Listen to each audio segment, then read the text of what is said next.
ओम शांति। आज 29 जनवरी 2025 की साकार मुरली। आज बाबा ने कहा, मीठे बच्चे, तुम्हें अपने योग बल से ही विकर्म विनाश कर पावन बन पावन दुनिया बनानी है। यही तुम्हारी सेवा है। प्रश्न, देवी देवता धर्म की कौन सी विशेषता गाई हुई है? उत्तर, देवी देवता धर्म ही बहुत सुख देने वाला है। वहाँ दुख का नाम निशान नहीं। तुम बच्चे 4 में से 3 सुख पाते हो। अगर आधा सुख आधा दुख हो तो मजा ही ना आए। ओम शांति। भगवानुवाच। भगवान ने ही समझाया है कि कोई मनुष्य को भगवान नहीं कहा जा सकता। देवताओं को भी भगवान नहीं कहा जाता। भगवान तो निराकार है। उनका कोई भी साकारी व आकारी रूप नहीं है। सूक्ष्म वतन वासियों का भी सूक्ष्म आकार है, इसलिए उसको कहा जाता है सूक्ष्म वतन। यह साकारी मनुष्य तन है, इसलिए इसको स्थूल वतन कहा जाता है। सूक्ष्म वतन में यह स्थूल 5 तत्वों का शरीर होता नहीं। यह 5 तत्वों का मनुष्य शरीर बना हुआ है। इनको कहते हैं मिट्टी का पुतला। सूक्ष्म वतन वासियों को मिट्टी का पुतला नहीं कहेंगे। डीटी यानी देवता धर्म वाले भी है मनुष्य, परंतु उनको कहेंगे दैवी गुण वाले मनुष्य। यह दैवी गुण प्राप्त किए हैं शिव बाबा से। दैवी गुण वाले मनुष्य और आसुरी गुण वाले मनुष्यों में कितना फर्क है। मनुष्य शिवालय व वैश्यालय में रहने लायक बनते हैं। सतयुग को कहा जाता है शिवालय। सतयुग यहाँ ही होता है। कोई मूल वतन व सूक्ष्म वतन में नहीं होता है। तुम बच्चे जानते हो, वो शिव बाबा का स्थापना किया हुआ शिवालय है। कब स्थापन किया? संगम पर। यह पुरुषोत्तम युग है। अभी यह दुनिया है पति तमो प्रधान। इसको सतो प्रधान नई दुनिया नहीं कहेंगे। नई दुनिया को सतो प्रधान कहा जाता है। वही भी जब पुरानी बनती है तो उसको तमो प्रधान कहा जाता है। फिर सतो प्रधान कैसे बनती है? तुम बच्चों के योग बल से। योग बल से ही तुम्हारे विकर्म विनाश होते हैं और तुम पवित्र बन जाते हो। पवित्र के लिए तो फिर जरूर पवित्र दुनिया चाहिए। नई दुनिया को पवित्र और पुरानी दुनिया को अपवित्र कहा जाता है। पवित्र दुनिया बाप स्थापन करते हैं, पति दुनिया रावण स्थापन करते हैं। यह बातें कोई मनुष्य नहीं जानते। यह 5 विकार न हो तो मनुष्य दुखी होकर बाप को याद क्यों करे? बाप कहते हैं, मैं हूं ही दुखहर्ता सुखहर्ता। रावण का 5 विकारों का पुतला बना दिया है 10 शीशों का। उस रावण को दुश्मन समझकर जलाते हैं। सो भी ऐसे नहीं कि द्वापर आदि से ही जलाना शुरू करते हैं। नहीं, जब तमो प्रधान बनते हैं तब कोई मत मतांतर वाले बैठ या नई बातें निकालते हैं। जब कोई बहुत दुख देते हैं तब उनका भेजी यानी पुतला बनाते हैं। तो यहाँ भी मनुष्यों को जब बहुत दुख मिलता है तब यह रावण का भूत बनाकर चलाते हैं। तुम बच्चों को 4 में से 3 सुख रहता है। अगर आधा दुख हो तो मजा ही क्या रहा। बाप कहते हैं, तुम्हारा यह देवी देवता धर्म बहुत सुख देने वाला है। सृष्टि तो अनादि बनी हुई है। यह कोई पूछ नहीं सकता कि सृष्टि क्यों बनी, फिर कब पूरी होगी। यह चक्र फिरता ही रहता है। शास्त्रों में कल्प की आयु लाखों वर्ष लगा दी है। जरूर संगम युग भी होगा जबकि सृष्टि बदलेगी। अभी जैसे तुम फील करते हो ऐसे और कोई समझते नहीं। इतना भी नहीं समझते, बचपन में राधे कृष्ण नाम है, फिर स्वयंवर होता है। दोनों अलग अलग राजधानी के हैं। फिर उनका स्वयंवर होता है तो लक्ष्मी नारायण बनते हैं। ये सब बातें बाप समझाते हैं। बाप ही नॉलेज फुल है, ऐसे नहीं कि वो जानी जानन हार है। अब तुम बच्चे समझते हो, बाप तो आकर नॉलेज देते हैं। नॉलेज पाठशाला में मिलती है। पाठशाला में एम ऑब्जेक्ट तो जरूर होनी चाहिए। अभी तुम पढ़ रहे हो, छीछी दुनिया में राज्य नहीं कर सकते। राज्य करेंगे गोल गोल दुनिया में। राजयोग कोई सतयुग में थोड़ी सिखाएंगे। संगम युग पर ही बाप राजयोग सिखलाते हैं। यह बेहद की बात है। बाप कब आते हैं किसको भी पता नहीं। घोर अंधियारे में है। ज्ञान सूर्य नाम से जापान में वो लोग अपने को सूर्यवंशी कहलाते हैं। वास्तव में सूर्यवंशी तो देवताएं ठहरे। सूर्यवंशियों का राज्य सतयुग में ही था। गाया भी जाता है, ज्ञान सूर्य प्रगटा तो भक्ति मार्ग अंधियारा विनाश। नई दुनिया सो पुरानी, पुरानी दुनिया सो फिर नई होती है। यह बेहद का बड़ा घर है। कितना बड़ा मांडवा है। सूर्य, चांद, सितारे कितना काम देते हैं। रात्रि को बहुत काम चलता है। ऐसे भी कई राजा लोग हैं जो दिन को सो जाते, रात को अपनी सभा अधिक लगाते हैं, खरीदारी करते हैं। यह अभी तक भी कहाँ कहाँ चलता है। मिल शादी भी रात को चलती है। यह हद के दिन रात, और वह है बेहद की बात। यह बातें सिवाय तुम्हारे और किसी की बुद्धि में नहीं है।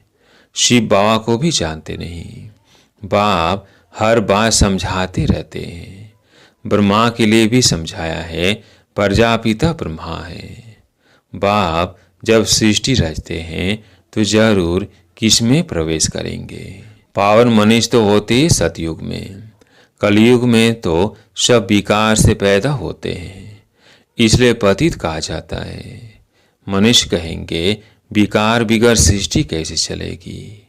अरे देवताओं को तुम कहते हो संपूर्ण निर्विकारी। कितनी शुद्धता से उन्हों के मंदिर बनाते हैं। ब्राह्मण बिगर कोई को अंदर अलाउ नहीं करेंगे। वास्तव में इन देवताओं को भिखारी कोई टच कर नहीं सकता। परंतु आजकल तो पैसे ही सब कुछ होता है। कोई घर में मंदिर आदि रखते हैं तो ही ब्राह्मण को ही बुलाते हैं। अब भिखारी तो वो ब्राह्मण भी है, सिर्फ नाम ब्राह्मण है।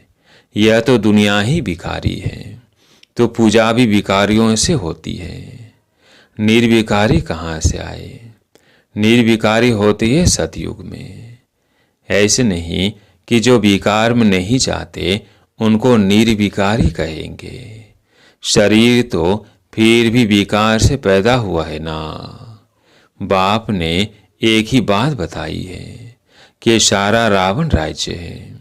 राम राज्य में है संपूर्ण निर्विकारी, और रावण राज्य में है विकारी। सतयुग में पवित्रता थी तो पीस प्रॉपर्टी थी। तुम दिखला सकते हो सतयुग में इन लक्ष्मी नारायण का राज्य था ना। वहाँ 5 विकार होते नहीं। वो है ही पवित्र राज्य जो भगवान स्थापन करते हैं। भगवान पतित राज्य थोड़ी स्थापन करते हैं। सतयुग में अगर पतित होते तो पुकारते ना। वहाँ तो कोई पुकारते ही नहीं। सुख में कोई याद नहीं करते। परमात्मा की महिमा भी करते हैं। सुख के सागर, पवित्रता के सागर, कहते भी है शांति हो। अब सारी दुनिया में शांति मनुष्य कैसे मरेंगे। शांति का राज्य तो एक स्वर्ग में ही था। जब कोई आपस में लड़ते हैं तो सुलह यानी शांति कराना होता है। वहाँ तो है ही एक राज्य। बाप कहते हैं इस पुरानी दुनिया को ही अब खत्म होना है। इस महाभारत लड़ाई में सब विनाश होते हैं। विनाश काले विपरीत बुद्धि अक्षर भी लिखा हुआ है। बरोबर पांडव तो तुम हो ना। तुम हो रूहानी पंडे, सबको मुक्ति धाम का रास्ता बताते हो। वो है आत्माओं का घर, शांति धाम। यह है दुख धाम। अब बाप कहते हैं इस दुख धाम को देखते हुए भी भूल जाओ। बस अभी तो हमको शांति धाम में जाना है। ये आत्मा कहती है, आत्मा रियलाइज करती है। आत्मा को स्मृति आई है कि मैं आत्मा हूँ। बाप कहते हैं मैं जो हूँ, जैसा हूँ, और तो कोई समझ न सके। तुमको ही समझाया है। मैं विनती हूँ, तुम्हें यह घड़ी घड़ी बुद्धि में रहना चाहिए कि हमने 84 का चक्र कैसे लगाया है। इसमें बाप भी याद आएगा, घर भी याद आएगा, चक्र भी याद आएगा। इस वर्ल्ड की हिस्ट्री ज्योग्राफी को तुम ही जानते हो। कितने खंड है, कितनी लड़ाई आदि लगी। सतयुग में लड़ाई आदि की बात ही नहीं। कहाँ राम राज्य, कहाँ रावण राज्य। बाप कहते हैं अभी तुम जैसे कि ईश्वरीय राज्य में हो, क्योंकि ईश्वर यहाँ आया है राज्य स्थापन करने। ईश्वर खुद तो राज्य करते नहीं, खुद राजाई लेते नहीं, निष्काम सेवा करते हैं। ऊंच नीच भगवान है सब आत्माओं का बाप। बाबा कहने से एकदम खुशी का पारा चढ़ना चाहिए। अत्यंत सुख तुम्हारी अंतिम अवस्था का गाया हुआ है। जब इम्तिहान के दिन नजदीक आते हैं उस समय सब साक्षात्कार होते हैं। अत्यंत सुख भी बच्चों को नंबरवार है। कोई तो बाप की याद में बड़ी खुशी में रहते हैं। तुम बच्चों को सारा दिन यही फीलिंग रहे कि ओह बाबा, आपने हमें क्या से क्या बना दिया। आपसे कितना न हमें सुख मिलता है। बाप को याद करते प्रेम के आंसू आ जाते। कमाल है, आप आकर के हमको दुख से छुड़ाते हो। विषय सागर से क्षीर सागर में ले चलते हो। सारा दिन यही फीलिंग रहनी चाहिए। बाप जिस समय तुमको याद दिलाते हैं तो तुम कितने गदगद होते हो। शिव बाबा हमको राजयोग सिखला रहे हैं। बरोबर शिवरात्रि भी मनाई जाती है, परंतु मनुष्यों ने शिव बाबा के बदले श्री कृष्ण का नाम गीता में दे दिया है। यह बड़े से बड़ी अकज भूल है। नंबर 1 गीता में ही भूल कर दी है। ड्रामा ही ऐसा बना हुआ है। बाप आकर यह भूल बताते हैं कि पतित पावन मैं हूँ, वह श्री कृष्ण। तुमको मैंने राजयोग सिखलाए, मनुष्य देवता बनाया। गायन भी मेरा है ना। अकाल मूरत अजोनी श्री कृष्ण की यह महिमा थोड़ी कर सकते। वह तो पुनर्जन्म में आने वाला है। तुम बच्चों में भी नंबरवार है, जिनकी बुद्धि में यह सब बातें रहती है। ज्ञान के साथ चलन भी अच्छी चाहिए। माया भी कोई कम नहीं। जो पहले आएंगे वह जरूर इतनी ताकत वाले होंगे। पाठधारी भिन्न भिन्न होते हैं ना। हीरो हीरोइन का पाठ भारतवासियों को ही मिला हुआ है। तुम सबको रावण राज्य से छुड़ाते हो। श्रीमत पर तुमको कितना बल मिलता है। माया भी बड़ी दुस्तर है, चलते चलते धोखा दे देती है। बाबा प्यार का सागर है तो तुम बच्चों को भी बाप समान प्यार का सागर बनना है। कभी कड़वा नहीं बोलो। किसको दुख देंगे तो दुखी होकर मरेंगे। ये आदतें सब मिटानी चाहिए। गंदे ते गंदी आदत है विषय सागर में गोते खाना। बाप भी कहते हैं काम महाशत्रु है। कितनी बच्चियां मार खाती है। कोई तो बच्ची को कह देंगे भल पवित्र बनो। अरे पहले खुद तो पवित्र बनो। बच्ची दे दी, खर्चे आदि के बोझ से और ही छोटा, क्योंकि समझते हैं पता नहीं इनकी तकदीर में क्या है। घर भी कोई सुखी मिले या ना मिले। आजकल खर्चा भी बहुत लगता है। गरीब लोग तो झाड़ दे देते हैं, कोई को फिर मोह रहता है। आगे एक भिलनी आती थी, उनको ज्ञान में आने नहीं दिया क्योंकि जादू का डर था। भगवान को जादूगर भी कहते हैं, रहम दिल भी भगवान को ही कहेंगे, श्री कृष्ण को थोड़ी कहेंगे। रहम दिल वो जो बेरहमी से छुड़ाए, बेरहमी है रावण। पहले पहले है ज्ञान, ज्ञान भक्ति फिर वैराग्य। ऐसे नहीं कि भक्ति ज्ञान फिर वैराग्य कहेंगे। ज्ञान का वैराग्य थोड़ी कह सकते, भक्ति का वैराग्य करना होता है, इसलिए ज्ञान भक्ति वैराग्य यह राइट अक्षर है।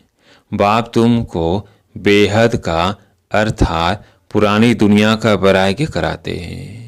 सन्यासी तो सिर्फ घरवार से वैराग्य कराते हैं, यह अभी ड्रामा में नूंद है, मनुष्यों की बुद्धि में बैठता ही नहीं। भारत 100% सॉल्वेंट निर्विकारी हेल्दी था, कभी अकाले मृत्यु नहीं होती थी।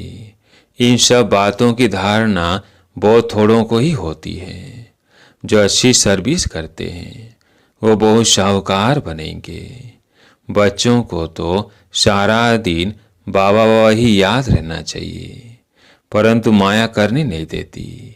बाप कहते हैं शतो प्रधान बनना है तो चलते फिरते खाते मुझे याद करो, मैं तुमको विश्व का मालिक बनाता हूँ। तुम याद नहीं करेंगे, बहुतों को माया के तूफान बहुत आते हैं। बाप समझाते हैं यह तो होगा, ड्रामा में नोंद है, शौर की स्थापना तो होनी है। सदैव नई दुनिया तो रह नहीं सकती, चक्कर फिरेगा तो नीचे जरूर उतरेंगे। हर चीज नई से फिर पुरानी जरूर होती है। इस समय माया ने सबको अप्रैल फूल बनाया है, बाप आकर गोल गोल बनाते हैं। अच्छा, मीठे मीठे सिकिल्धे बच्चों प्रति माता पिता बाप दादा का याद प्यार और गुड मॉर्निंग। रूहानी बाप की रूहानी बच्चों को नमस्ते। हम रूहानी बच्चों की रूहानी बाप दादा को याद प्यार गुड मॉर्निंग नमस्ते नमस्ते। धारणा के लिए मुख्य सार। पहला पॉइंट है, बाप समान प्यार का सागर बनना है, कभी किसी को दुख नहीं देना है, कड़वे बोल नहीं बोलने हैं, गंदी आदतें मिटा देनी है। दूसरा पॉइंट है, बाबा से मीठी मीठी बातें करते इसी फीलिंग में रहना है कि ओहो बाबा आपने हमें क्या से क्या बना दिया, आपने हमें कितना सुख दिया है। बाबा आप क्षीर सागर में ले चलते हो, सारा दिन बाबा बाबा याद रहे। आज प्यारे मीठे बाबा का वरदान, सर्व संबंध और सर्व गुणों की अनुभूति में संपन्न बनने वाले संपूर्ण मूर्त भव। सर्व संबंध और सर्व गुणों की अनुभूति में संपन्न बनने वाले संपूर्ण मूर्त भव। संगम युग पर विशेष सर्व प्राप्तियों में स्वयं को संपन्न बनाना है, इसलिए सर्व खजाने, सर्व संबंध, सर्व गुण और कर्तव्य को सामने रख चेक करो कि सर्व बातों में अनुभवी बने हैं। यदि किसी बात का अनुभवी की कमी है तो उसमें स्वयं को संपन्न बनाओ। एक भी संबंध व गुण की कमी है तो संपूर्ण स्टेज व संपूर्ण मूर्त नहीं कहला सकते। इसलिए बाप के गुणों व अपने आदि स्वरूप के गुणों का अनुभव करो, तब संपूर्ण मूर्त बनेंगे। स्लोगन, जोश में आना भी मन का रोना है, अब रोने का फाइल खत्म करो। जोश में आना भी मन का रोना है, अब रोने का फाइल खत्म करो। आज का पॉइंट है, अपनी शक्तिशाली मनसा द्वारा शकाश देने की सेवा करो।